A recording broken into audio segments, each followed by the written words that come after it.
Assalamualaikum warahmatullahi wabarakatuh. Okey, tuan-tuan pernah dengar tiban dan rezeki? Pernah dengar kan? Mungkin tuan-tuan tak pernah dengar. Sebab ni bukan satu ilmu baru yang Ustaz kongsikan. Apa itu tiban rezeki? Itu rezeki datang sendiri.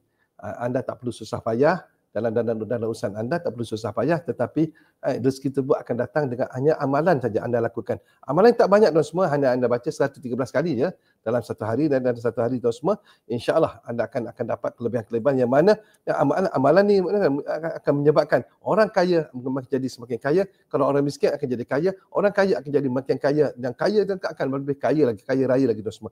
Dan juga tuan semua, kekayaan ini tuan semua adalah seluas langit dan bumi. Seluas langit dan bumi, sebab itu dia panggil amal tiban rezeki itu. Rezeki anda akan datang sendiri dengan amalan yang semudah ABC tuan semua. InsyaAllah anda amalan ni, kalau Ustaz beritahu pun amalan apa, amalan anda dah tahu dah amalan apa, insyaAllah apa pun tuan semua, anda cuba dan kalau anda inginkan jadi dapatkan rezeki yang tanpa diduga ataupun yang datang sendiri tuan semua, jom join pada 26/4 ni, iaitu dalam tiban rezeki jam 9 malam. Assalamualaikum warahmatullahi wabarakatuh.